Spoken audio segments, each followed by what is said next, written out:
देखिए होता क्या है, सरकार के ना चरण हैं, तो जो ऊपर वाला चरण है उसको तो कुछ पता ही नहीं है कि क्या हो रहा है। जो नीचे वाला स्टेप है ना, दो तीन जो बने हुए हैं, वही सारा गेम घुमाने लग रहे हैं कि स्टेनो के एग्जाम में जिस दिन एग्जाम था उस दिन ये गड़बड़ हुई कि क्वेश्चन कुछ और था, ऑप्शन कुछ और था। लेकिन बेशर्मी देखो कि इन्होंने आंसर की दे दी और उसमें उस चीज को पुख्ता भी कर दिया। हर महीने करीबन करीबन 2 लाख बच्चा ओवरेज होता चला जा रहा है।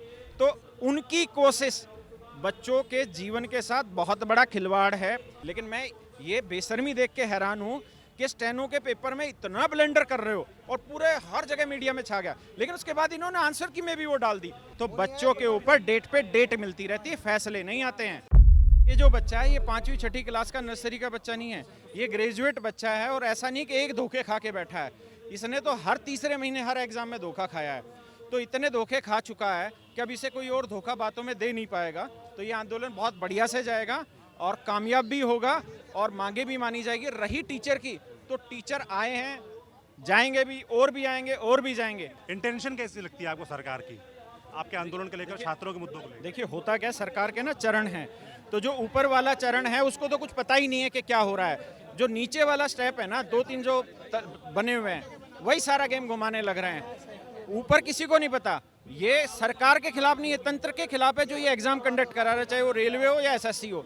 यहाँ सीधा सवाल एसएससी चेयरमैन, रेलवे चेयरमैन पा के खड़ा हो रहा है। जब तुम खुद ये कह रहे हो कि 5 लाख बच्चों ने सिलेक्शन फेज का एग्जाम दिया, उसमें 60,000 बच्चे मतलब उनको दिक्कतें हुई, तो तुमको शर्म नहीं आ रही कि 10-11% बच्चा अगर ये तुमने स्वीकारा है, जबकि साला बच्चा यहाँ पे 40% गलत जो हो रहा है उनके साथ ज्यादती होने लग रही है। तो तुम अगर इतने बेशरम हो कि तुम ये कह रहे हो कि मात्र 10-11% ही बच्चों को प्रॉब्लम फेस हो रही है, तो ये अपने आप में समझा दे रहा है कि गलतियां कहाँ हो रही हैं।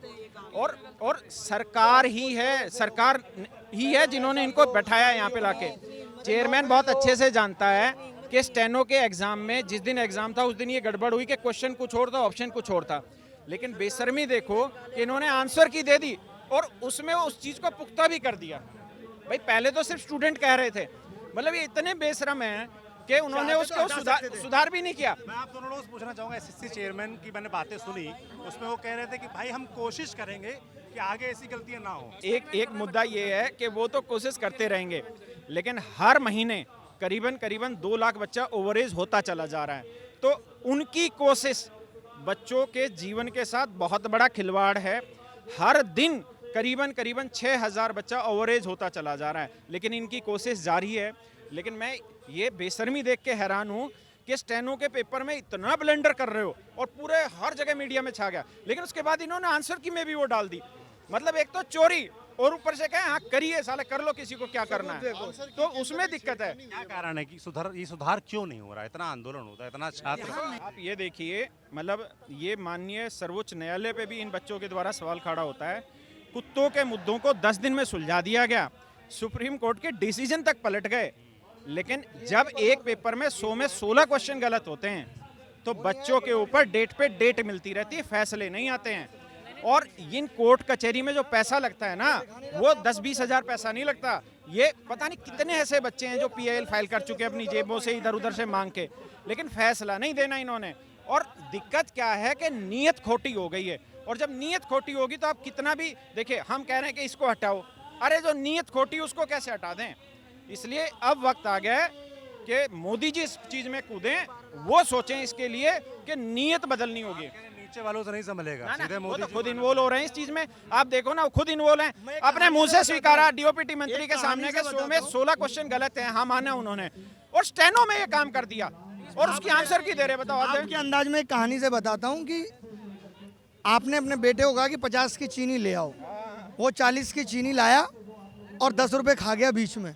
अब माँ कह रही है कि चीनी में मज़ा नहीं आ रहा, तो चीनी वापस करे, और 50 रुपए वापस ले आओ। वो चीनी वापस करने ही नहीं जाएगा, वो उस चीनी को पूरी ताकत लगा देगा सही साबित करने में। तो बस यही आयोग कर रहा है। आधा किलो है ही नहीं, वो खत्म हो चुकी है चीनी। तो चीनी किलो चीनी की तलाश जारी रहेगी और छात्रों का तो ये समझ में आया कि 115 ग्राम चीनी गायब हुई है। हाँ 115 ग्राम। समझा दीजिए। इसको समझा इसलिए नहीं पाएंगे, कारण क्या है कि एक वक्त आएगा जब बच्चे भी समझाएंगे, मीडिया भी समझाएगी, तंत्र भी समझेगा इस चीज को। तंत्र को समझना पड़ेगा, क्योंकि नौजवान तैनात है रामलीला मैदान में, हजारों की संख्या में टीचर साथ देने के लिए उनका खड़े हैं, और उनका साफ कहना है कि जब तक रिटर्न में लिख के नहीं दिया जाएगा कि जो उनकी मांगे हैं वो पूरी होंगी, एक भर्ती तरीके से ढंग से आयोजित हो नहीं जाएगी तब तक छात्र नहीं मानेंगे। हम लगातार छात्रों के जी देखो ये जो माइक है ना, ऐसे माइक अब बहुत सारे चाहिए, नए नए चाहिए जो बच्चों की आवाज उठाएं, लेकिन मुद्दा बड़ा करने के लिए भी तो ऐसे लोग चाहिए। तो थैंक यू आप लोगों का। जो आपका तो देखते रहिए न्यूज़ पिंच। हम लगातार छात्रों के युवाओं के मुद्दे ऐसे ही उठाते रहेंगे। रामलीला मैदान में क्या माहौल लगातार आपको हम दिखा रहे हैं। शुक्रिया।